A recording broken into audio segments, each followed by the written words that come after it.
¿Qué tal estáis? ¿Todo el mundo bien? Me han dicho que han tenido que habilitar otra sala porque no se cabía. Así que, por favor, muchísimas gracias.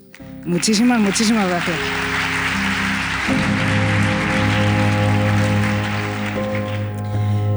Esto va a ser un episodio diferente a los que seáis secuaces de Elena en el País de los Horrores. Estáis habituados a un formato. Lógicamente no nos podemos ceñir a ese formato porque estamos aquí, en esta sala, en un vivo y un directo. Así que vamos a disfrutar como si esto fuera una clase magistral, que es lo que va a ser. Yo se lo estoy diciendo a Paz, yo vengo a disfrutar y a gozar como una apasionada de estos temas, escuchándola a ella, que es una gran maestra.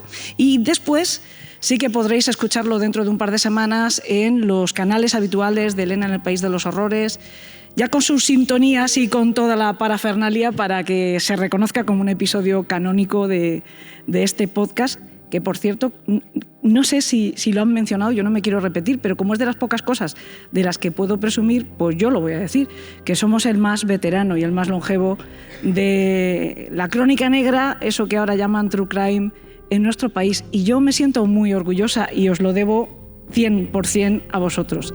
Así que también gracias por eso.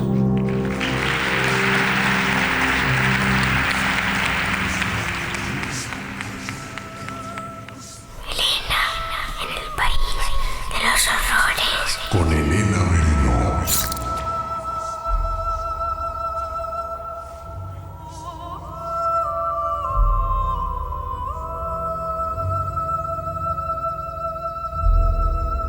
Y sin más dilación, vamos a empezar más o menos con las formas que debe de tener este podcast, este episodio, diciendo hola, ¿qué tal estáis? Bienvenidos, mis queridos secuaces, y también quienes espero que a partir de hoy lo sean, a este episodio tan especial de Elena en el País de los Horrores. También quiero darle las gracias, porque es de justicia, a este certamen, espectacular también, que cumple además su 12ª edición, que ahí es nada, o sea que también es longevo y largo en el tiempo, y además yo creo que se le puede augurar un futuro brillante y aún muchísimo más largo. Agradecer, por supuesto, también a Paz que haya querido estar aquí. Este es un deseo largamente acariciado de decir, sobre todo por mí, pero sé que lo comparto con Paz porque algunas veces hemos dicho, a ver cuándo tenemos ocasión de sentarnos delante de público para hablar de algunos casos. Se nos ha colado, yo creo que por razones obvias, Remedios Sánchez. Hay otros planes por ahí de futuro, lo digo en público, para pillarte. Ya más remedio. Ya no puedo decir que no. Que ya no me puedes decir que no. Bueno, lo que decía, hace relativamente pocas semanas ya tratamos ampliamente el caso de Remedios Sánchez. Digo que se nos ha colado por razones obvias, y esas razones son que recientemente se le concedió un permiso penitenciario y se descubrió indicios bastante fiables de que pueda ser la autora de una nueva muerte, que responde además a la victimología que ya en su día tenía esta asesina en serie española. Hace pues aproximadamente un mes y algo trajimos el caso al podcast, tratamos de forma extensa los datos biográficos de esta mujer, hablamos de toda la crónica de ese crimen, pero lo que vamos a hacer en este episodio de hoy es aprovechar la oportunidad maravillosa de tener a Paz Velasco de la Fuente. Yo creo que no necesita presentación, y menos en un foro como este, pero bueno, ya sabéis que es ella una de las mejores criminólogas que hay en nuestro país, y digo una de las mejores para que nadie se ofenda, yo la llevo en el corazón, para mí es la mejor. Pero bueno, además es jurista, es una gran divulgadora, es escritora, autora de libros como Criminalmente, como Homo Criminalis, como Muertes Nada Accidentales, que ya tiene un título bastante inquietante, todos ellos muy recomendables. Es colaboradora habitual de medios de grandísimo prestigio, de programas de televisión y de radio de nuestro país, y hoy, como digo, pues nos honra. Lo ha hecho otras veces porque ella tiene una generosidad maravillosa, pero hoy nos honra además compartiendo no solo el tiempo, sino el espacio en este escenario. Y aprovechando, como digo, esa oportunidad, lo que vamos a hacer es analizar el caso de Remedios Sánchez y otros ejemplos de mataancianas o mataviejas desde el punto de vista criminológico. Vamos a ahondar un poco más en el perfil de esta asesina y de otros.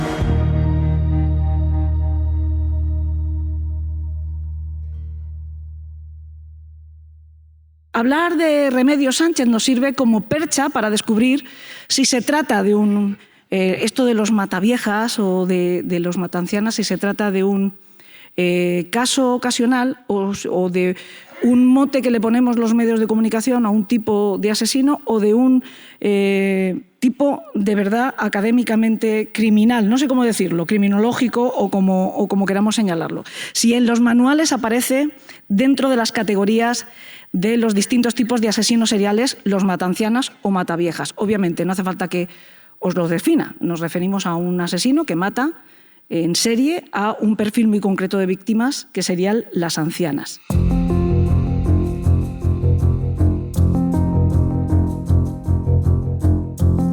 Yo no sé si es adelantarnos ya a materia, si estoy diciendo bien esto de las clasificaciones de los manuales. Se puede decir que Remedios Sánchez es una más dentro de esas categorías o son ejemplos diferentes que al fin y al cabo coinciden solamente en el perfil de víctima. Bueno, ahora que me ha dejado el micrófono, yo digo, no me lo va a dejar. Soy podcaster, Paz. Buenas tardes, Pamplona, un placer volver a estar con todos vosotros.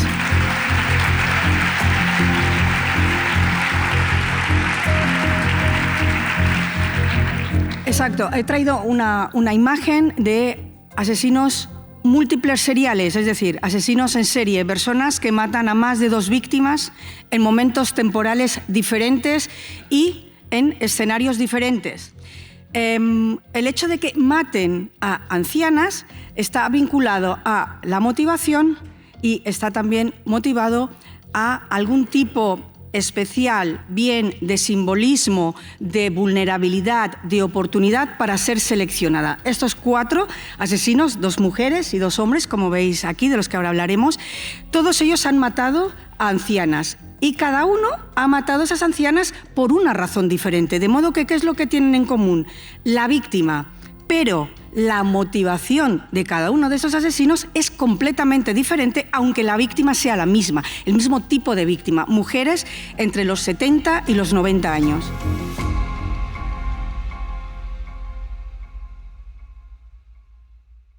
De los que vemos en la pantalla, pues tenemos a Remedios Sánchez, esta de aquí. A ver si no Disculparme, no sé decir derecha e izquierda, tengo ese problema. Yo lo señalo con el dedo, lo siento por los que nos escuchen. Esta de aquí, ella mató a 3 víctimas confirmadas, tuvo otros 5 intentos de asesinato de mujeres mayores, además con un ritmo frenético porque todos estos ataques se produjeron en apenas un mes, entre el 10 de junio y el 3 de julio del 2006. Como os digo, vamos a ir desgranando algunos datos biográficos interesantes para analizar criminológicamente a esta persona, pero si queréis conocer los detalles extensamente, tenéis un episodio dedicado a ella. También a Juana Barraza, que es la del centro más o menos. Ella tiene 16 homicidios consumados, aunque se sospecha que pudo haber cometido muchos más. Su periodo de actividad criminal es mucho mayor. Ella es mexicana, por cierto, Remedios es española, Juana Barraza es mexicana. Como os digo, el periodo criminal dura bastante más. Ella comenzó a matar, se cree que en 1998, y fue atrapada en enero de 2006. Thierry Paulin es el que está en la parte inferior. Esto es la izquierda, ¿no? Izquierda. Vale, Thierry Paulin tuvo un cómplice durante parte de su periodo criminal, que es Jean-Thierry Mathurin. Entre los dos, o mejor dicho, a Thierry Paulin se le atribuyen 18 muertes, asesinatos confirmados. Él llegó a confesar 21. De esos 18 o 21, 8 también contaron con la colaboración o la participación de su cómplice Jean-Thierry Mathurin. Su periodo de actividad también bastante frenético, bastante activo. Tuvo 2 momentos distintos en los que mató a estas mujeres. fue en el 84 y en el 87. Y estos crímenes se produjeron todos en París, en Francia. Y José Antonio Rodríguez Vega, también conocido como el Matancianas, yo creo que el más conocido desgraciadamente por todos nosotros, por la opinión pública, a él se le demostraron 16 homicidios de mujeres ancianas en un periodo de actividad de agosto de 1987 a mayo de 1988. Pero es verdad que hay más criminales. Tenemos a André Robigny, The Old Lady Killer, que atacó entre 40 y 50 mujeres mayores en París y Versalles con 3 asesinatos consumados entre el 55 y el 56 del siglo pasado. Claude Lastenен, también francés, asesinó a 5 mujeres ancianas en varios suburbios de París entre el 93 y el 94. Y podemos seguir ejemplos de hombres y mujeres que elegían este perfil de víctima.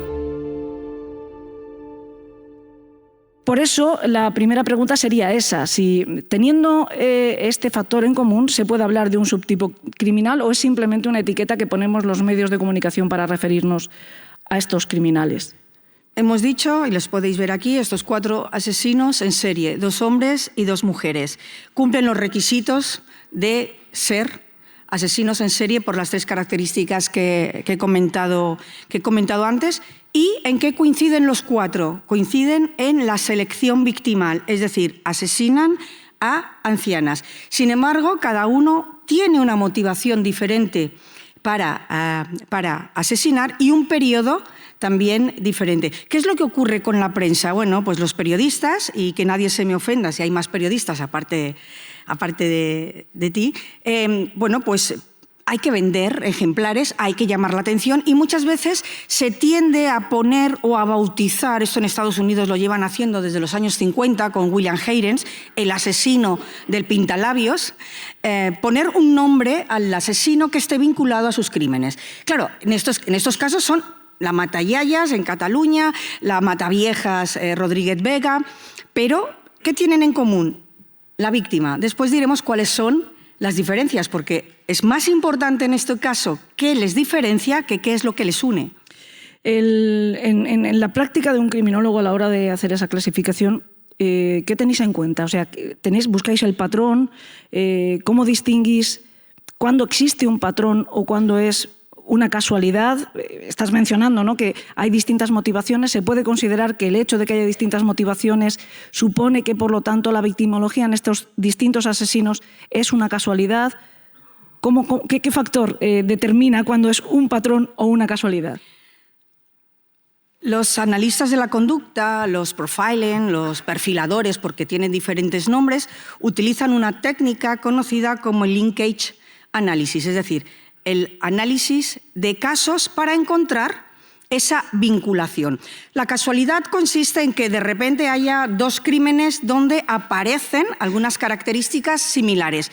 Pero ¿cuándo hablamos de patrón? De patrón hablamos cuando se cumplen los 3 primeros requisitos que tenéis ahí. El primero, el modus operandi. El modus operandi son todas las acciones y conductas que se llevan a cabo para cometer el crimen con éxito. Y no hablo solo de la forma de matar, hablo de cómo el asesino sale a buscar o a seleccionar a una víctima, cómo se acerca a ella, cómo la ataca, cómo la mata, cómo huye del escenario, si tras asesinarla tiene conciencia forense y limpia la escena, si coloca el cadáver, todo esto dentro del modus operandi. El segundo elemento, como veis, es la victimología, que queda clara que en los 4 coincide, mujeres ancianas.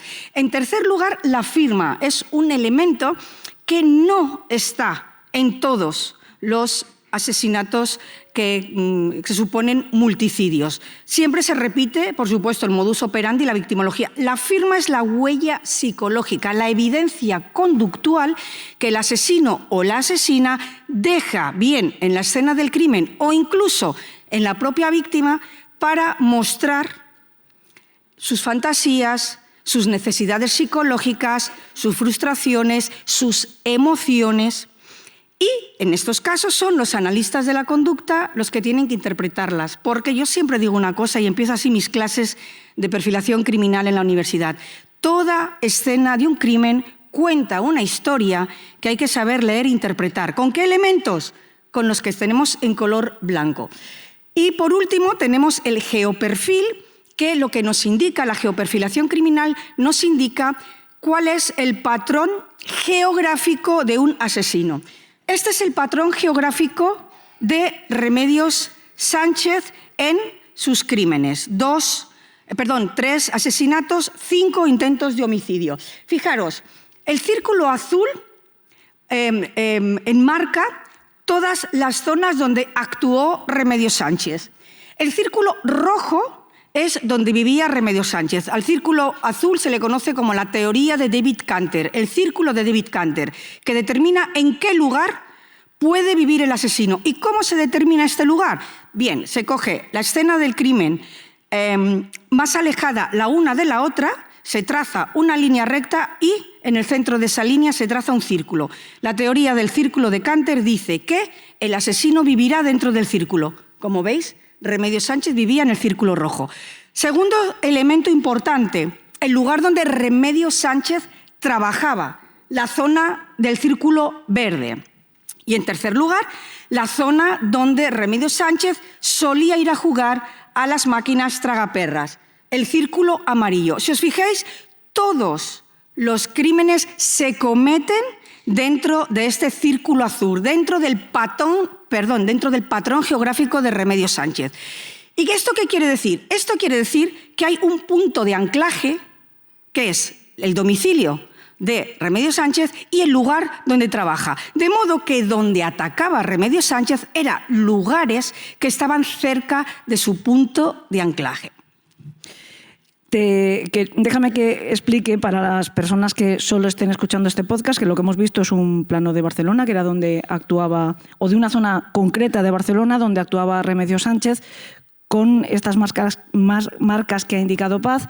Yo creo que esto se va a poder ver en YouTube, me parece. La verdad es que no he confirmado este dato. No sé si alguien me podrá hacer alguna señal para decirme si esto será así. Espero que sí, si no, pues bueno, pues más o menos intentaremos compartir al menos en redes sociales esta diapositiva para que cuando escuchen este episodio pues puedan saber más o menos lo que estamos diciendo. También quería preguntarte sobre el tema de la firma psicológica, que aparece, que todos creo que hemos visto un montón de veces en películas de crímenes, sobre todo o en series norteamericanas, las que se habla mucho de la perfilación y de la firma. No tiene demasiado que ver con el modus operandi, ¿no? Que muchas veces no, es que se repite, tiene que ser el mismo criminal porque utiliza el mismo modus operandi. La firma en realidad son elementos que no sirven para matar a la víctima, ¿no? Exacto. La firma es un elemento accesorio, es decir, la firma es un elemento que sirve para representar, sobre todo las fantasías de los multicidas. La criminogénesis de un multicida está en sus fantasías, bien sean de poder, de dominación, de venganza, de ira o de gratificación sexual. Ahí nace todo, en la en las fantasías. Entonces, la firma representa esa fantasía, que puede ser, pues como en el caso de Elizabeth Short, teñir el pelo a la víctima y pintarle las uñas, u otro tipo de firma. El modus operandi se repite en muchos asesinos seriales, siguen a la víctima, la llevan a un callejón oscuro, la estrangulan y abandonan el cadáver. Pero la firma es única, personalísima e individual. Cada asesino tiene la suya. ¿Por qué? Porque responde a una fantasía, a una emoción, a una necesidad, a una frustración, y esa es solo suya. Y la firma no suele aparecer en los medios de comunicación, pero es algo que es muy poco usual. Por ejemplo, la manera, si se coloca de una forma ritual el cadáver, podría ser la firma. Una pregunta muy específica, porque es que tengo curiosidad desde hace muchos años y nunca os he hecho esta pregunta a los criminólogos que conozco. En un caso de un apuñalamiento, el modus operandi sería utilizar un cuchillo para, pues eso, cortar a la víctima, ¿no? Pero si son 40 puñaladas, ¿el ensañamiento podría formar parte de la firma o del modus operandi? Muy buena pregunta. Mira, gracias. Muy buena pregunta. El ensañamiento es un agravante en nuestro Código Penal porque implica infligir más dolor del necesario y sufrimiento para terminar matando a la víctima. Puedes matar a una víctima de una sola puñalada certera. ¿Qué ocurre con la firma? Hay una firma muy particular que se llama piquerismo. El piquerismo consiste en apuñalar de modo reiterado a la víctima en el mismo sitio. Wow. Por ejemplo, Cleophas Jr. A todas sus víctimas las apuñalaba en el pecho derecho una y otra vez. Llegó a una de sus víctimas, llegó a apuñalarla tantas veces y tan fuerte que llegó a atravesar el cuerpo. Y es una firma y a la vez una parafilia. Lo que hacía Cleophas Prince Jr. era lo que se conoce en criminología como el sexo desplazado. Él no podía tener una relación sexual, una relación íntima con su propio cuerpo, de modo que lo que hacía era proyectar la agresión sexual utilizando el cuchillo sobre la víctima como si estuviera teniendo una relación sexual. De modo que el piquerismo y estas puñaladas reiteradas para que se considere firme se tienen que dar en zonas sexuales de la víctima. Uh-huh. El ensañamiento es otra cosa. El ensañamiento puede mostrar ira, odio, venganza, pero también puede mostrar sadismo. Es decir, por eso los analistas de la conducta, cuando se encuentran con una persona que ha sido puñalada 50, 60 veces, tenemos el modus operandi. Vale, ha apuñalado a esta persona con este arma X veces. ¿Dónde? ¿Por todo el cuerpo? ¿En una sola zona? ¿Estamos hablando de sadismo? ¿Estamos hablando de parafilias? Y para eso tienes que valorar el resto de los elementos. Uh-huh. Con un solo elemento es imposible llevar a cabo un informe o crear un perfil criminológico. Y hablando de elementos y hablando de analistas de la conducta, de todos estos que tenemos aquí, ¿cuál es el que pesa más a la hora de hacer un perfil criminológico? ¿La motivación? Aquí los he puesto en rojo. En primer lugar, estos tres. El modus operandi. ¿Por qué? Porque el modus operandi nos indica cómo ha seleccionado a esa víctima, qué es lo que ha hecho con esa víctima, cómo ha abandonado a la víctima, con lo cual se va a repetir en los siguientes crímenes. 2, la victimología, que ya hemos quedado claro lo que es. Por último, la motivación, que es de lo que hemos empezado a hablar. ¿Por qué? Porque la motivación es muy peligroso tenerlo desde un principio claro. De todas formas, estos 3 elementos también, el peso que van a tener es dependiendo del momento en el que esté la investigación. Pero la motivación es la más peligrosa, ¿por qué? Porque cuando empieza la investigación se puede creer que el ensañamiento ha sido por ira, por un crimen pasional, por venganza. Y según vas investigando y desgranando el modus operandi y desgranando la victimología, resulta que no era por un crimen pasional, sino que es que estamos ante una persona con una conducta sádica. De los 4 que hemos hablado antes, Remedios Sánchez, la motivación era el lucro, una motivación primaria, la motivación secundaria, el poder y control sobre las víctimas. En Juana Barraza, la motivación es la venganza desplazada. Buscaba a víctimas de la edad de su madre debido a un trauma infantil bastante grave. Su madre vendió a Juana con 13 años a un hombre a cambio de 3 cervezas que la estuvo abusando de ella y maltratando durante años. Rodríguez Vega, el que está en la foto en blanco y negro, era poder y control sobre la víctima, pero era además tenía una parafilia muy particular y es que solo tenía relaciones sexuales con ancianas, gerontofilia, y además era un sádico. Y en el último caso, el del Terry Pauli, era un sujeto hedonista que solo mataba a mujeres del barrio de Montmartre, barrios donde las ancianas pues tenían un nivel de vida bastante alto, por una motivación que era: quería robarlas todo lo que pudiera para seguir un ritmo de vida que él no podía tener de ninguna de las maneras. Con lo cual estamos ante el lucro, ante la venganza desplazada, ante la gerontofilia y el sadismo y ante el hedonismo. 4 motivaciones diferentes, mismo tipo de víctima.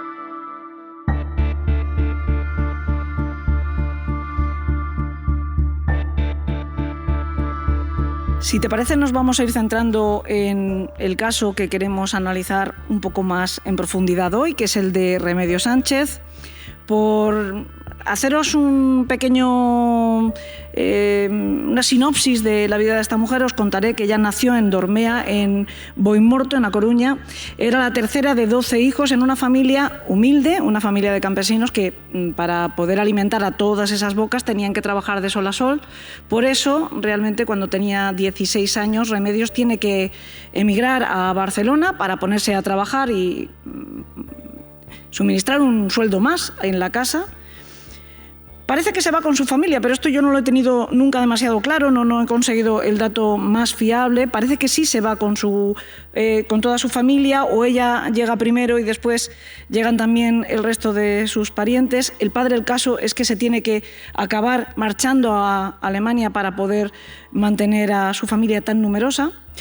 Ella conoce a un chico que era de su mismo pueblo o de su misma región, se casan, pronto tienen un par de hijos que son gemelos, pero enseguida ella cae en un problema muy grave, que es la ludopatía, y además en su caso muy, muy profundo. El marido intenta ayudarla todo lo que puede, ella incluso llega a estar inscrita en un registro es un registro público que se comparte en casas de juego, en bares, etcétera, para que si reconocen a esta persona, ella voluntariamente la firma para que le impidan jugar, pero se ignora bastante, y en el caso de Remedios esto es lo que sucedía.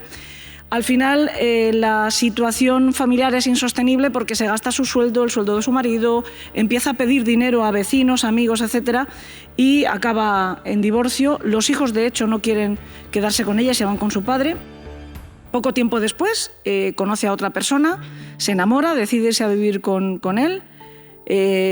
Para ello compran un piso, un ático, pero este hombre la abandona y la deja a ella haciéndose cargo de la hipoteca, más las deudas que va acumulando por la ludopatía, teniendo un trabajo muy digno, pero que tampoco percibía por él un enorme sueldo. Ella era cocinera en un bar de almuerzos y de desayunos y cosas así, pero claro, este sueldo le duraba muy poco. A partir de empezar a verse en esa espiral cada vez mayor de ruina y de desesperaciones, cuando empieza a asesinar. El primer crimen lo comete en junio de 2006, mata a una señora llamada Pepita. Había conocido a Pepita y a su mejor amiga Dolores una mañana, me parece, una tarde cualquiera.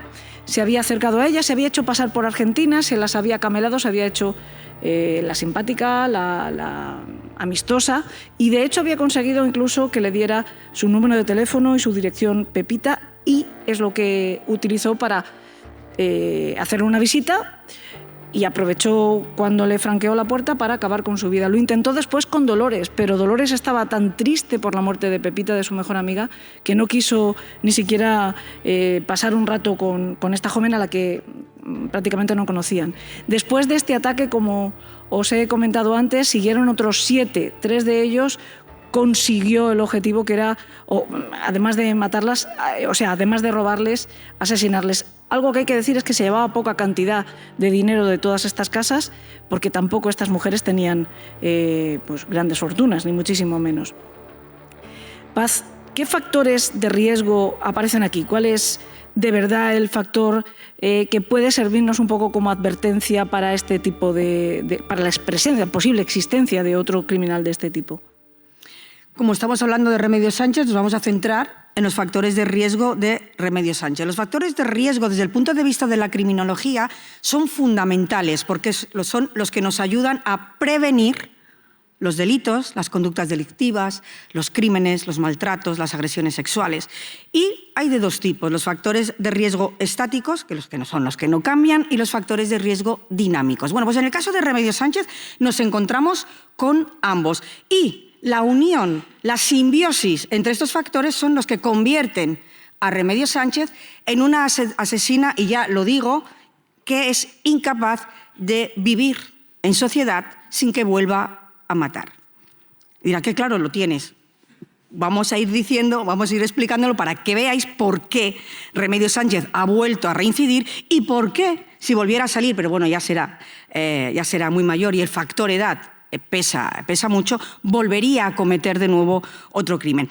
En cuanto a los factores de riesgo estáticos, la naturaleza del delito. Estamos ante un asesinato con una motivación muy concreta y un patrón fijo de modus operandi. Eso ya nos ha quedado claros.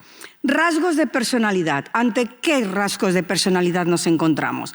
Pues aquí hay un tándem peligrosísimo. Estamos ante un trastorno de control de impulsos, la ludopatía, que se aunan con rasgos de personalidad psicopática. Frialdad, falta de empatía, manipulación, engaño, ausencia de remordimiento, de culpa. Estos patrones, esta forma de personalidad, como dice Vicente Garrido, no cambia, es una forma de ser. En tercer lugar, tenemos la solidez del modus operandi desde el punto de vista, ¿por qué hablo de solidez? Porque cuando sale en ese cuarto permiso penitenciario, en los 3 anteriores no había cometido ningún delito, Elena. Sin embargo, en el cuarto permiso penitenciario, que por ley le toca, y por ley, la ley orgánica penitenciaria le permite tener ese beneficio penitenciario por las razones que después comentaremos, es cuando comete este crimen. Y por último, la selección victimal. La victimología de Remedios Sánchez son mujeres vulnerables que las ataca en momentos de oportunidad utilizando el engaño. Exactamente lo mismo que hacía Juana Barraza. En cuanto a los elementos dinámicos, dinámicos porque pueden cambiar, porque se pueden tratar, por supuesto, el trastorno de control de impulsos, la ludopatía. Hay tratamiento para la ludopatía. Tengo la tarde tonta. Y eso que no he bebido ni una copa de vino. Que tenemos mucho que decir. Hombre, igual si hubiéramos bebido una copa de vino, esto iba más fluido, no te creas, ¿eh? Bien, la ludopatía, lo que se conoce como la falta de insight, que significa la incapacidad de reconocer que lo que se ha hecho está mal, la incapacidad de reconocer que se han cometido delitos y la incapacidad de sentir pero lo que no se ha hecho. Pero no lo puedan distinguir, porque un psicópata sí sabe perfectamente que matar es...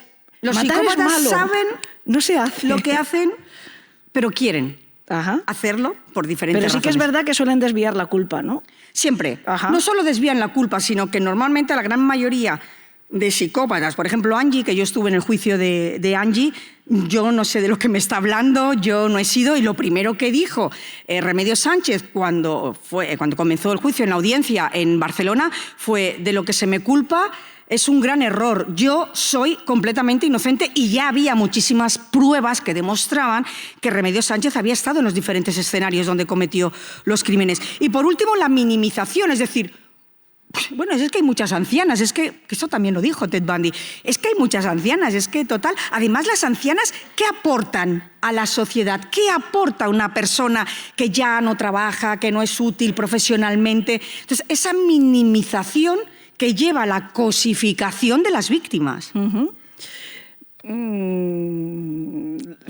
La verdad es que el caso de Remedios, recuerdo, en el episodio ese que he mencionado varias veces que está, parece que yo he venido aquí a hablar de mi libro, no más que citar ese episodio, pero sí es verdad que recuerdo que ella en el juicio le echó la culpa a la tal Mary, que era la identidad que ella había fingido tener cuando se presentó a su primera víctima y a su mejor amiga, a Pepita y a Dolores. Dijo ser Mary, una chica argentina, y en el juicio es cierto que ella lo que dijo fue que había sido Mary, ¿no? Que Mary le había dejado un montón de deudas porque le tenía alquilado una habitación, y que había sido este personaje que nunca existió, porque además en casa de Remedios, en una habitación, encontraron, que también hablaremos de ello, objetos que habían pertenecido a sus víctimas. Pero no me quiero adelantar mucho porque hay otra pregunta. Estamos hablando de estos factores de riesgo dinámicos, aparece la ludopatía.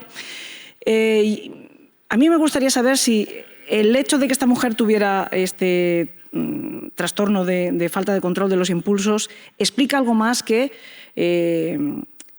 la necesidad económica, es decir, si la ludopatía nos está indicando algún otro problema subyacente que le impulsa a matar más allá del hecho de robar el dinero para seguir utilizándolo en el juego. Como he puesto en la diapositiva, la ludopatía, es decir, este trastorno de control de impulsos, que hay más, pero estamos hablando de la ludopatía, es un desestructurador de la personalidad. La ludopatía es una adicción. Y fijaros, es una adicción tan potente como la cocaína en lo que se refiere a los efectos que provoca en el cerebro. Es una necesidad. Tú necesitas compulsivamente jugar a lo que sea. Y además quieres jugar, no juegas a la lotería para esperar, no, necesitas utilizar tus manos, necesitas estar en constante movimiento y en constante interacción con el juego que te puede dar una serie de beneficios. Por eso supongo que ella utilizaba especialmente el bingo, que es muy interactivo, ¿no? Y las tragaperras. Y las tragaperras. En el bingo sí que finalmente no la dejaban entrar porque provocó varios episodios de ira y la invitaron amablemente a que no volviera. Barcelona está lleno de bingos, igual que me imagino que habrá aquí en Pamplona. Esto al final es como en los casinos norteamericanos, van diciendo, cuidado con esta persona. Claro. Bueno, pues evidentemente la empezaron a vetar porque eran realmente respuestas iracundas, pues cuando no conseguía el premio. Lo de que asumen riesgos mayores me refiero a que cada vez van a jugar más dinero, cada vez necesitan más dinero. ¿Qué ocurre cuando no tienen esa cantidad de dinero?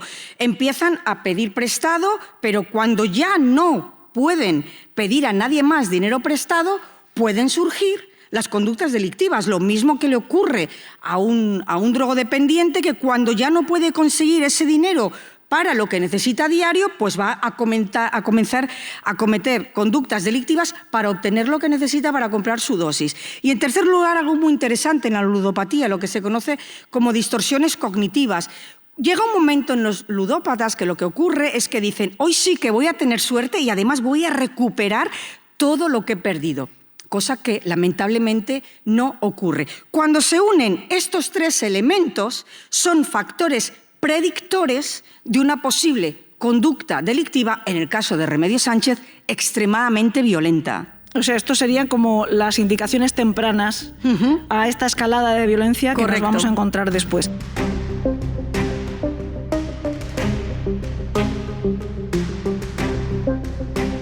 También te quería preguntar acerca de esa motivación o de alguno de estos elementos que estamos hablando. Hay un momento, aunque sea adelantarme un poco casi a analizar qué es lo que vamos a hacer a continuación, el modus operandi, se dice que Remedios Sánchez utilizaba una violencia innecesaria, una violencia excesiva. Primero golpeaba a estas ancianas y después acababa con la vida de ellas estrangulándolas. ¿Puede también la frustración que produce a un ludópata perder continuamente, hacer que después pagaran con sus víctimas en exceso? O sea, esa ira fuera un volcado de la frustración. Ojo, que aquí hemos dicho que hay un trastorno de control de impulsos más rasgos de psicopatía.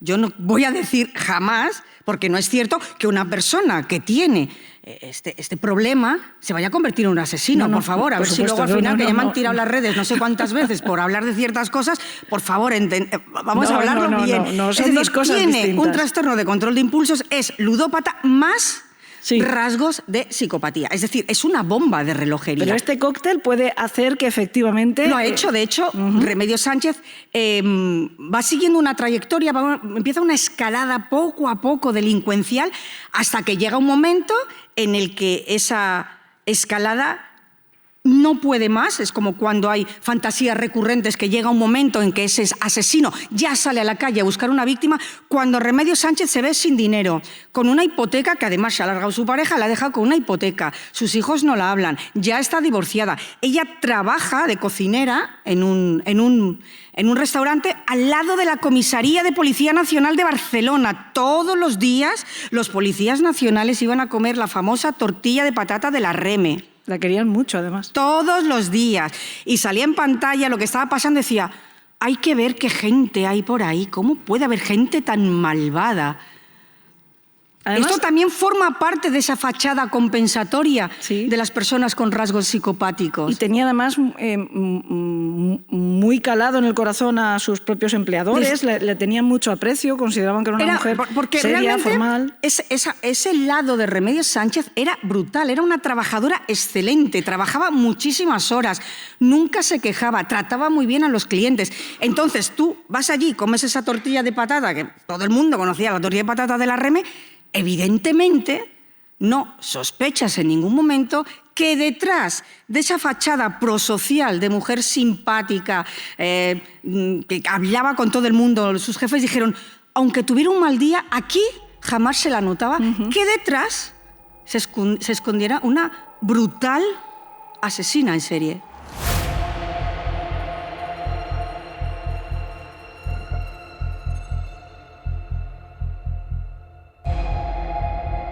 Bueno, como he adelantado antes, vamos a analizar ahora el modus operandi.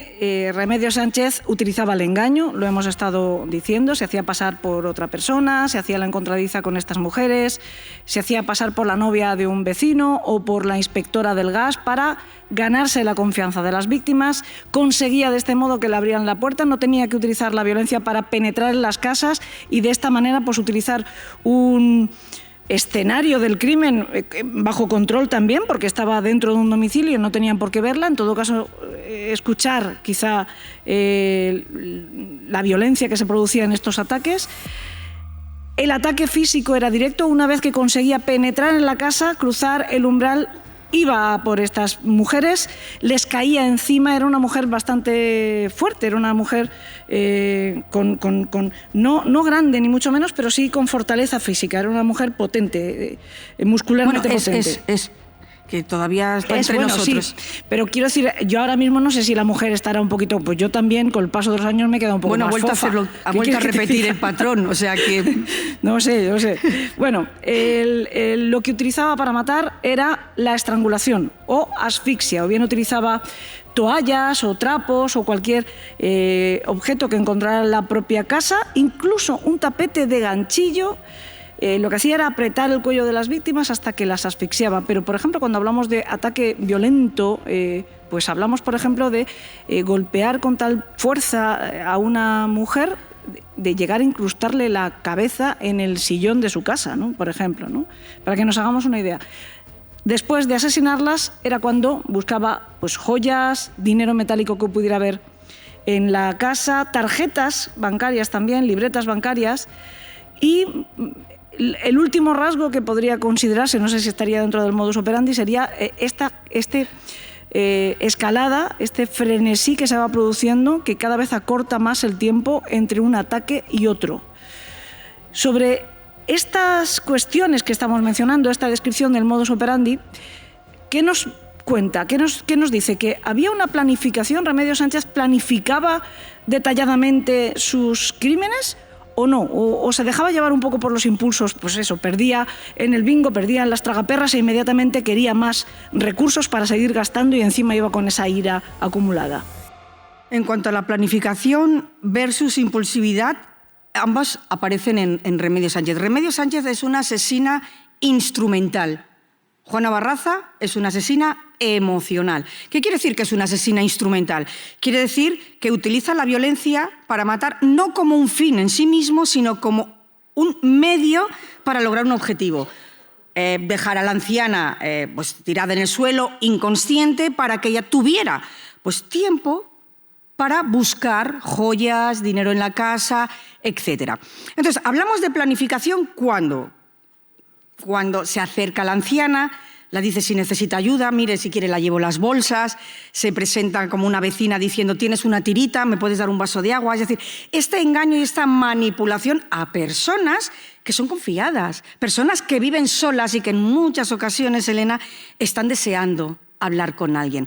Pero también es impulsiva a la hora de cometer el crimen. Es impulsiva porque nada más entrar en la vivienda ataca a la anciana, utiliza el engaño para seducir a su víctima y después, cuando ya está en la vivienda, una zona en la que ella se siente totalmente protegida porque no hay testigos, excepto en un caso que estaba el marido de una de las víctimas y la dio un puñetazo a Remedios y tuvo que huir, evidentemente, para matar sí que era excesivamente impulsiva, excesivamente agresiva. Por eso yo considero que la motivación primaria sigue siendo la ludopatía, el lucro, conseguir dinero para poder seguir jugando, y la motivación secundaria era el poder y control sobre la víctima. Antes comentábamos que yo creo que el único lugar donde Remedios Sánchez tenía control sobre algo era justo con sus víctimas. Fuera, ella no tenía control absolutamente de nada. Ella terminaba de trabajar y se iba a jugar al bingo. Llegó un momento en que su situación económica era muy precaria. ¿Dónde tenía control y dominio absoluto? Dentro de esas viviendas. Remedios Sánchez decidía quién vivía y quién moría. Por eso hay una simbiosis, un binomio entre planificación a la hora de acercarse a su víctima seducirla, engañarla y conseguir entrar en la vivienda, y después esa parte impulsiva, que es cuando comienza el crimen. Te quería preguntar si el hecho de que sea una asesina instrumental, es decir, que la muerte o el asesinato es el resultado no controlado o no buscado del ataque, que en realidad lo que quería era el robo, es lo que explicaría por qué no todas las víctimas de Remedios Sánchez fueron víctimas mortales, ¿no? ¿Por qué hubo 5 homicidios en grado de tentativa y no, afortunadamente, pues eso, 8 muertes confirmadas, ¿no? Esta es la diferencia fundamental entre una asesina instrumental que utiliza la violencia como medio para conseguir un fin, robar, y la violencia emocional, donde el fin es matar por una motivación muy concreta. En el caso de Juana Barraza, no dejó a ninguna víctima viva. El fin era matar a una víctima simbólica que para ella era su propia madre, porque había pasado una infancia terrible. Entonces, Remedios Sánchez, cuando esas víctimas, gracias a Dios, no mueren, es porque ella ya las tiene controladas. Creo que están inconscientes, o creo incluso que han muerto, me llevo lo que pueda y me voy. Pero Juana Barraza se aseguraba de la muerte de sus víctimas. El hecho de que utilice el cuerpo, la fuerza física, de vez en cuando coge algún elemento para hacer esa asfixia, ¿nos está diciendo algo de ella también? Aquí también hay una diferencia entre Juana y Remedios. En el caso de Remedios es lo que yo considero que lo que hay es una asimetría de poder, de fuerza. ¿Por qué? Porque increíblemente sí que es verdad que Remedios Sánchez, cuando fue detenida, vieron que era una mujer, no era corpulenta, no es una mujer demasiado alta, pero sí que era una mujer fuerte. De modo que para ella era mucho más sencillo atacar físicamente a la víctima, y después muchas veces utilizaba un elemento externo que encontraba en la propia vivienda para terminar con su vida. Pero ella era consciente de la fuerza que tenía, con lo cual había una desventaja absoluta entre ella y la víctima. En el caso de Juana Barraza, utiliza esa violencia porque la forma de matar tan directa es la forma de matar más íntima y personal, cuando la víctima significa algo para ti, cuando hay esa venganza desplazada, y tú, cuando estás estrangulando, apuñalando o haciendo el acto que sea con la víctima, lo que estás haciendo es un crimen simbólico. Realmente ella una y otra vez lo que estaba haciendo era matar. De hecho, a su madre. En el tiempo en que Juana Barraza fue luchadora de lucha libre mexicana, dicen que parece que baja el nivel de los crímenes, ¿no? Baja el número de asesinatos. Porque esa ira, exacto, ¿no? Esa ira, esa necesidad de expresar esa violencia, bueno, pues digamos que la lleva al ring. Exacto, la llevaba a cabo en el ring con sus... porque rompió huesos, rompió bastantes narices a sus contrincantes y era muy, muy agresiva. Pero en ese caso ya lo que hacía era simplemente externalizar la ira. Con las víctimas lo que hacía era el crimen simbólico y la venganza desplazada. Pero era una mujer mucho más fuerte que Remedios Sánchez, pero fijaros que son patrones muy masculinos. La violencia está más vinculada a los asesinos que a las asesinas, que tienden a ser mucho más sutiles a la hora de buscar un modus operandi para matar. Todo el mundo dice lo mismo siempre. No, es que las mujeres solo envenenáis. Ya. Y esa escalada temporal, ese acortamiento de los periodos entre un crimen y otro, también nos está diciendo algo de la personalidad de Remedios Sánchez. Remedios Sánchez mató a su primera víctima en junio, a principios de junio, y a la última el 3 de julio. Es decir, el periodo de enfriamiento, que es la distancia temporal que hay entre una víctima y la siguiente, se fue acortando. Yo creo que se fue acortando por 3 razones. Primero, por esa compulsión a poder jugar. Esto va ligado a sentirse impune. Empieza a salir en las noticias y dice, oh, soy yo, y no se entera nadie, viene encima a comer mi tortilla de patata. Sentirse impune y obtener un beneficio del crimen te hace decir, bueno, voy a seguir. Y luego, evidentemente, los rasgos de personalidad unidos a este trastorno que tiene de control de impulsos le hacían que llegó un momento en que valoraba más obtener dinero para jugar que el riesgo que podía correr de terminar siendo detenida. Entonces, estos tres factores aunados son los que hicieron que esa carrera criminal se disparara. De todas formas, es más sencillo atrapar a un multicida que empieza a correr que a un multicida que empieza a espaciar sus crímenes. Hablando de correr, nos toca hacerlo a nosotras, vale, y venga, yo me voy a tener que morder la lengua porque tengo muchas preguntas que se me van acumulando que no puedo hacer, pero después va a estar firmando libros y ustedes sí que les van a poder hacer preguntas. Yo en Petit Comité también se las haré algo después. También.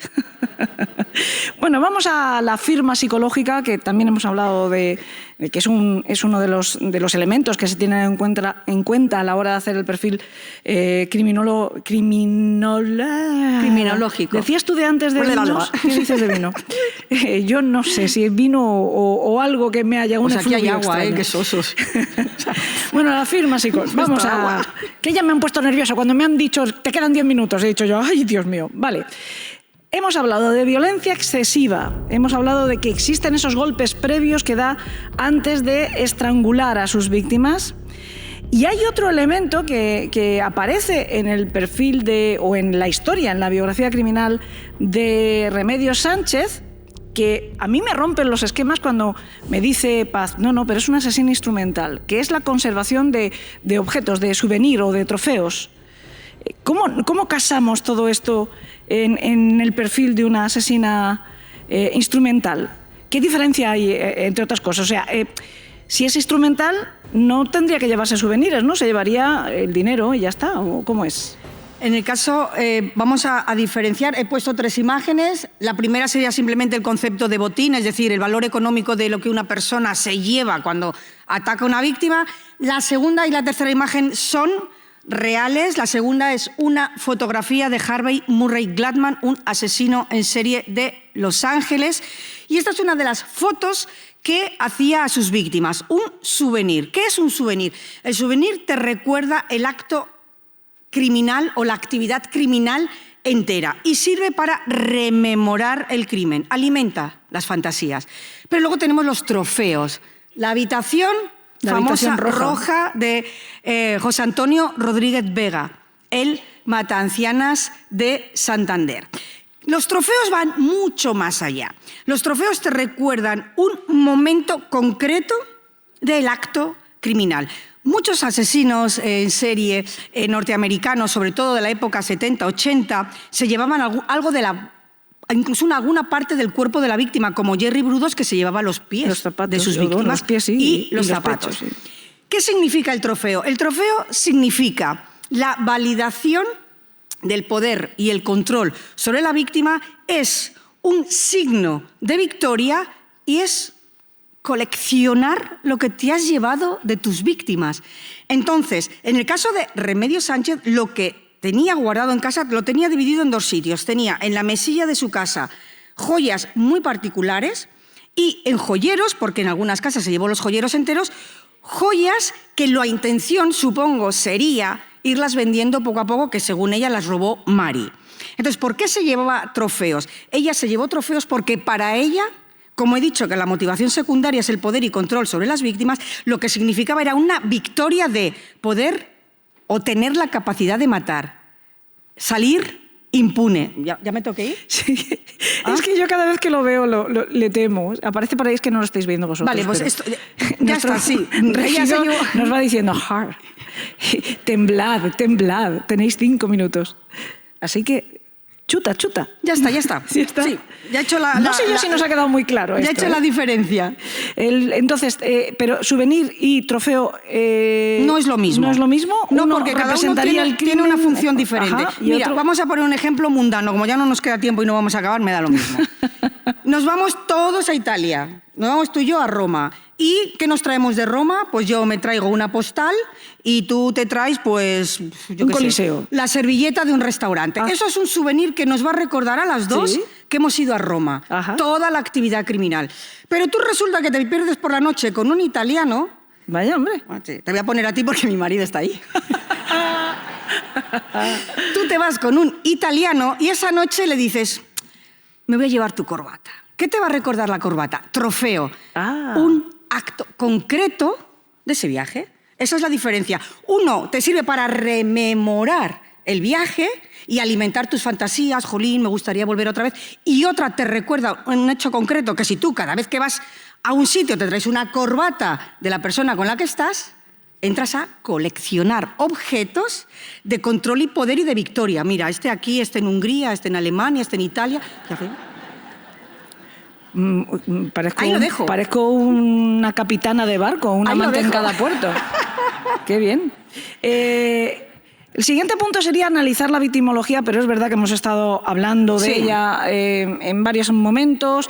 En el caso de que sea una asesina instrumental, pues elige una víctima fácil de atacar. En el caso de que sea el otro tipo, más emocional, pues en el caso de Barraza, proyectaba la imagen de su madre y acababa con la vida de estas ancianas porque en realidad estaba matando psicológicamente o mentalmente. Correcto. O proyectivamente estaba matando a su madre, ¿no? No sé si quieres... o vamos pasando ya esto como sí, al final de la simplemente, clase. En el caso de Remedios Sánchez, como veis aquí, asesina instrumental, ya hemos visto por qué, víctimas vulnerables, víctimas de oportunidad y baja resistencia, psicopatía, trastorno de control de impulsos y una depredadora. Sin embargo, en el caso de Juana Barraza, como veis, tenemos a una asesina expresiva. Las asesinas expresivas, igual que la violencia expresiva, es la motivada por una motivación intrínseca. El amor, el odio, la que sea. Y luego, como veis, víctimas simbólicas, mataba a mujeres que le recordaban a su madre, sobre todo en cuanto a la edad. Venganza desplazada, esa sería la motivación. Personalidad antisocial, no psicopática. Necesidad de descarga emocional con esas mujeres y asesina en serie pura, porque los asesinos en serie puros, la motivación es intrínseca y la ludopatía es extrínseca. Es un trastorno que lo que te hace es jugar, pero no naces. O no, tu capacidad de vivir la vida, los traumas, lo que te ha pasado, no hace que nazca esa motivación. Igual consigo que vengan a desalojarnos, pero a mí me ha suscitado más dudas esta respuesta de Paz. Yo ahora necesito que me expliques mejor, porque los periodistas tendemos a hablar siempre, cuando hablamos de un asesino, no sé, Ted Bundy, que es un ejemplo que todos podemos conocer, el depredador sexual. Y sin embargo, también consideramos que es un asesino en serie puro. ¿Qué diferencia hay entre un depredador y un asesino en serie puro? La motivación. La motivación. Sí. Antes había una diapositiva que ponía que la motivación es la causa última que lleva a un hombre o a una mujer a cometer un crimen en respuesta de sus necesidades, sus fantasías o sus emociones. Influyen factores psicológicos, factores psiquiátricos, personales, sociales, económicos, de todo. Cuando hablamos de asesinos en serie puros, hablamos de una criminogénesis, es decir, de que en una edad muy temprana, y esto no es un mito y lo he demostrado muchas veces, en una edad muy temprana esa persona ya empieza a cambiar el rol de víctima que ha sido, como Juana Barraza, a victimario. Remedios Sánchez nunca ha sido una víctima, ni de su entorno, ni de su familia, ni de sus vivencias, sino que a posteriori surge un trastorno de control de impulsos que la convierten en asesina. Asesino puro tiene que pasar por una serie de fases, por una serie de situaciones que la criminogénesis ya está en la idea de matar. Remedios Sánchez, la idea de matar surge cuando ese trastorno de control de impulsos no puede solucionarlo. Y esto me lleva a hacerte la pregunta del $1.000.000. ¿Esto significa que sí hay asesinos que nacen y asesinos que se hacen? Bueno, esto nos da el año nuevo. Venga, inauguramos la 13ª edición de Pamplona Negra. Eso no te lo puedo responder ni en un minuto, porque voy a quedar falta de información y sabes que yo soy muy rigurosa. Si no también puedo contestar muy bien, porque no ahora, Paz, no tienes más remedio que volver pronto a Elena en el País de los Horrores. Y ya tenemos tema de conversación para un próximo episodio. Hemos hablado también de la reincidencia, pero me gustaría que Paz ahondara un poco más en eso que adelantaba casi al principio del episodio, que decía, ojo, la rehabilitación de un perfil criminal como el de Remedios Sánchez. No, si vuelve a salir, cosa que es muy difícil para tranquilidad de todos, podría volver a ocurrir. Sí. Aquí os he puesto una pequeña estadística con dos características. La tasa de reincidencia de las personas que tienen o bien rasgos de psicopatía son psicópatas primarios, que entonces cumplirían todos los requisitos de la escala de Robert Hart, de la PCLR, o bien sujetos que matan porque tienen una parafilia como Rodríguez Vega. Son irrecuperables. ¿Por qué? Porque estamos hablando de una forma de ser, estamos hablando de un patrón de personalidad. Todo lo que he dicho antes, esas características, no hay tratamiento. A un psicópata no se le puede enseñar a empatizar. A un psicópata no se le puede enseñar a que nos traten como personas. Que simulan, que nos imitan, que, como digo en esta diapositiva, la buena conducta en el centro penitenciario no supone que esa persona esté resocializada ni rehabilitada, sino que lo que hace es portarse bien para obtener un beneficio penitenciario, pero cuando salen vuelven a cometer un crimen. Yo lo único que puedo hacer es prometerles, queridos secuaces, que voy a escuchar muy despacito este episodio con una libreta en la mano, tomando nota de todas las dudas que el inmenso conocimiento que tiene Paz y que está compartiendo con nosotros hoy, pues desgraciadamente para mí, que no doy para más, me va suscitando, porque yo digo, pero es que esto también tiene una pregunta. Yo la voy a sacarlas en un cuadernito. Voy a volver a invitar a Paz para que vuelva pronto a Elena en el País de los Horrores. Buscaremos una percha o no, pero volveremos a hablar de todos estos temas. Teníamos una conclusión bastante interesante, y es que, bueno, pues antes decíamos de broma, ¿no?, que a las mujeres es verdad que matamos menos, pero siempre se nos prejuzga, ¿no? Hay un cierto prejuicio que considera que la mujer no puede ser violenta, que la mujer va a utilizar veneno, que tiene que tener una oportunidad muy concreta, que la mujer es como menos mala. Esto es un concepto moral, es cierto que a lo mejor no hay que tenerlo en cuenta a la hora de hablar o analizar de forma científica el crimen, pero yo creo que todos de forma coloquial me están entendiendo lo que quiero decir, y no es así, o cada vez es menos así. Además, el paradigma del crimen femenino está cambiando de una forma sorprendente, ¿no? Está cambiando mucho. Supongo que todo el mundo conoce la imagen de Ana Julia Quezada, la asesina de Gabriel Cruz. El crimen femenino está en el punto álgido de la versatilidad. Tenemos asesinas que matan a sus parejas, asesinas que matan a sus hijos, y ahora os voy a poner un ejemplo para acabar. Tenemos mujeres que forman parte de la cúspide de la pirámide de la trata de personas, tenemos mujeres que trafican con órganos, tenemos mujeres dentro del crimen organizado. Sicarias. Yo me he entrevistado con el cártel de las flacas en México. Olvidémonos del veneno, que aún lo hay, ya no se utiliza el veneno, se utilizan fármacos muy concretos, pero la mujer sigue matando. Fijaros, todas estas mujeres están cumpliendo en España pena de prisión permanente revisable. Todas estas mujeres, excepto la que está en rojo, que mató porque tiene una patología mental, todas estas mujeres han matado a la misma víctima, a sus hijos. Paz. Veo muchas veces repetido ahí la palabra Alicante. En esto no vamos a entrar. Y además voy a decir que las que no son de Alicante están en Alicante, que es donde está el psiquiátrico penitenciario más. En Foncalén. Efectivamente. Bueno, pues nada, ahí lo dejo. En fin. Paz, muchísimas gracias. Ya no te pongo más trampas de oso para que caigas en mis redes de nuevo. Esta es tu casa, ya lo sabes, tienes las llaves del reino desde hace muchos años, y mi gratitud y mi amor inmenso, ya lo sabes, yo te quiero mucho, pero es que además es maravilloso escucharte, se aprende mucho, mucho. Yo creo que todos los que están presentes en esta sala de cámara del Auditorio Baluarte lo han podido comprobar, como lo van a hacer también los secuaces que escuchen este episodio después en las plataformas habituales de podcasting. Así que muchísimas gracias por compartir con nosotros este rato.